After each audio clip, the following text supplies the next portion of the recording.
Sekolah Islam, kok sekolah di gereja? Harus kita tanya nih. Mister. Halo, aku mau tanya.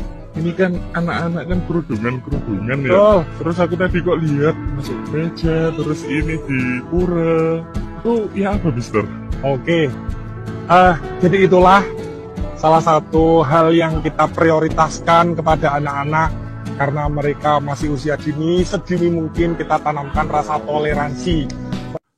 Toleransi yang kebablasan. Anak-anak sekolah Islam malah diajak ke gereja. Orang tua marah, masyarakat Muslim Indonesia marah.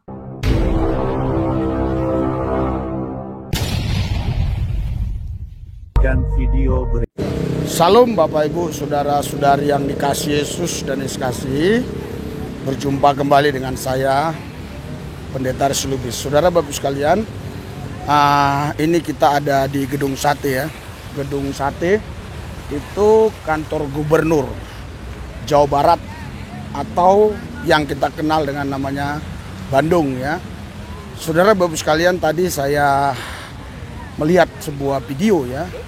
Dan dalam video ini ada seorang guru madrasah membawa murid-muridnya yang usianya masih sangat usia dini sekali ya, namanya madrasah ya. Ini kalau di umumnya SD ya. Jadi dibawa anak-anak sekolah madrasah ini ke gereja, ke pura dan yang lain-lain ya. Jadi dibawa ke gereja juga kita lihat ya, tadi di video ada salib dan seterusnya. Saudaraku yang sekasih, setelah video ini ya di-upload di Instagram, di-upload di FB, rupanya ada channel kita, channel saudara kita ya.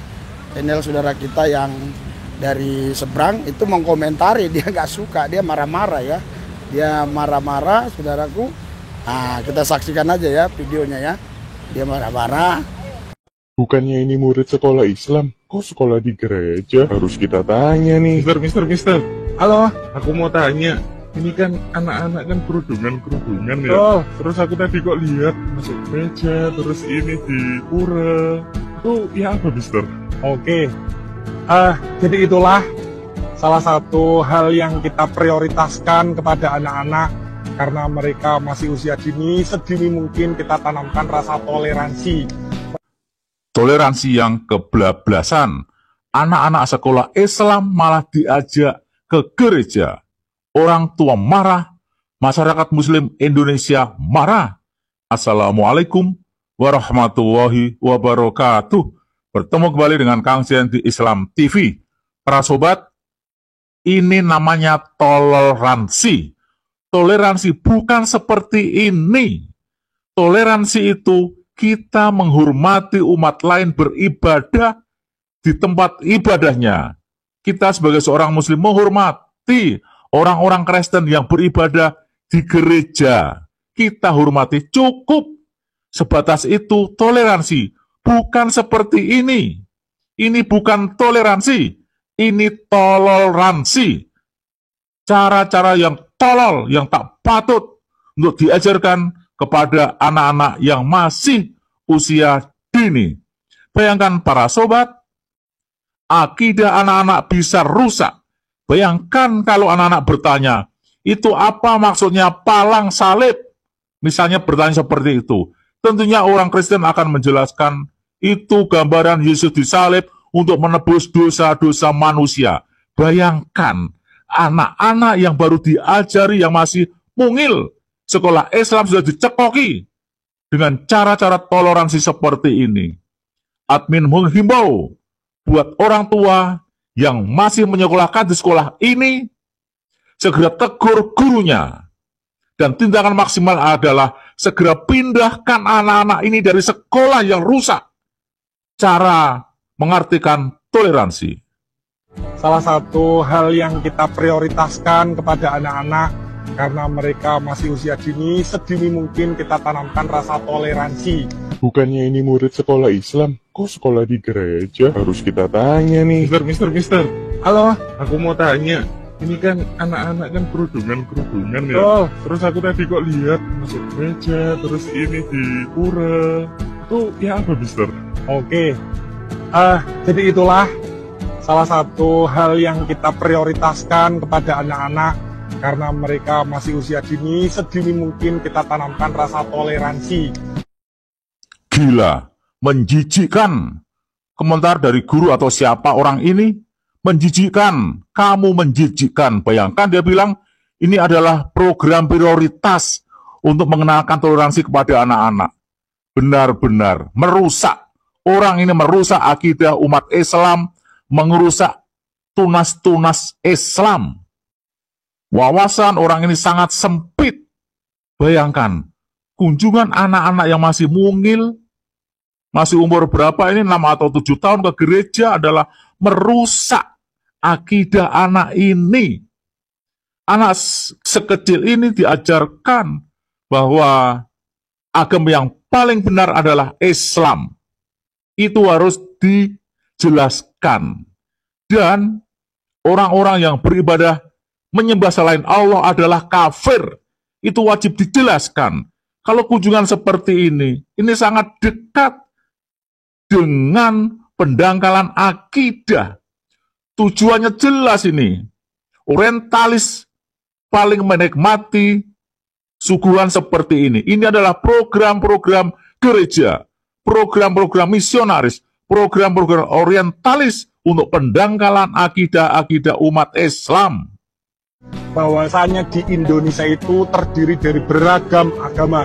Ada 6 agama yang diakui, beragam suku, beragam kebudayaan.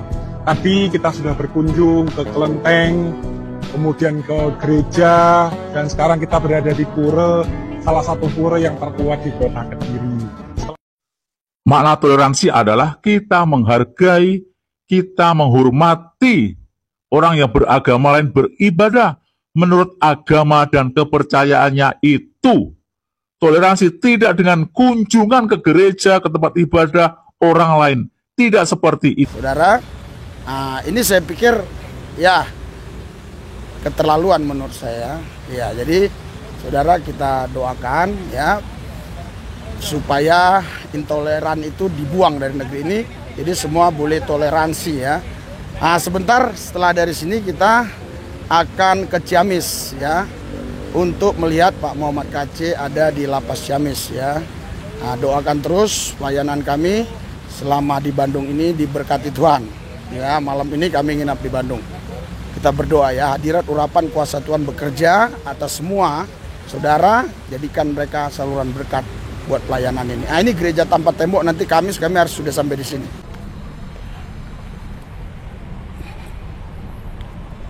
Ya.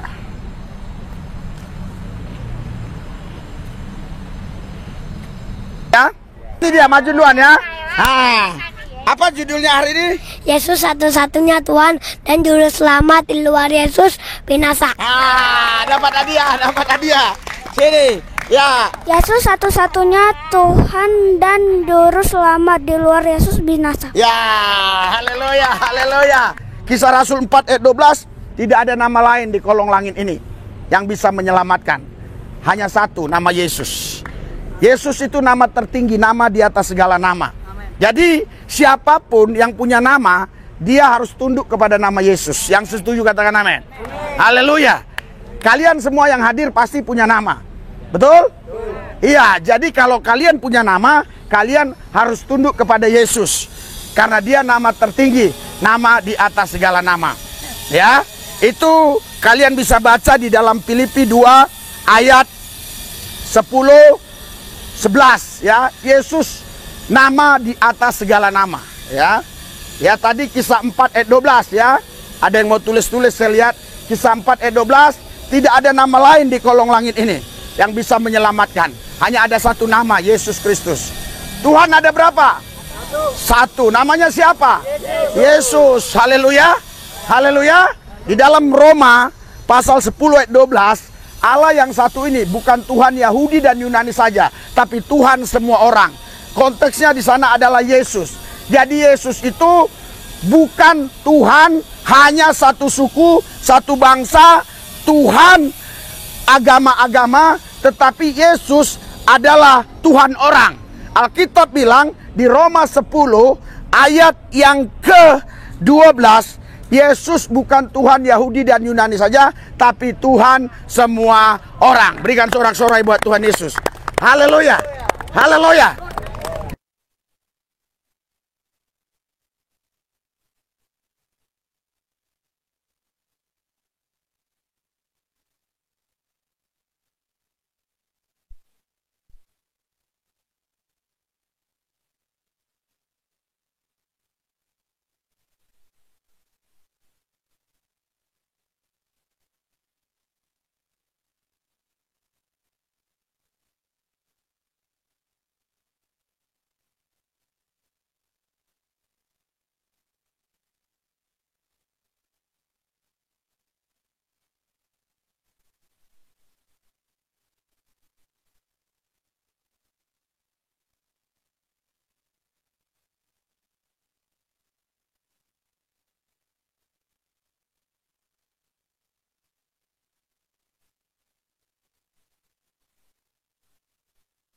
Doakan pelayanan ini gereja tanpa tembok 1000 pintu terus berjalan baik ya.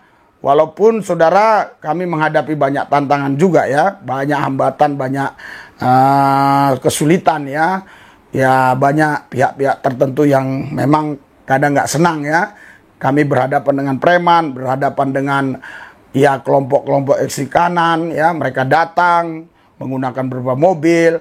Ya terus baru-baru ini berhadapan dengan Satpol PP, tapi puji Tuhan 6 tahun lebih kami melayani di sini berjalan terus ya, tidak ada masalah ya. Kami bisa atasi semua karena Tuhan bersama kita, Tuhan di pihak kita. Kalau Tuhan di pihak kita, siapa yang lawan kita tak selai rambut pun gugur dari kepala kita kalau bukan seizin Dia ya. Ya luar biasa, sudah kurang lebih 6 tahun lebih, bukan kurang lebih ya, 6 tahun lebih 1000 orang yang tadinya bukan Kristen, mereka bisa boleh percaya Yesus itu karena mujizat. Dukung terus dalam doa dan dana. Nama Tuhan dimuliakan. Amin.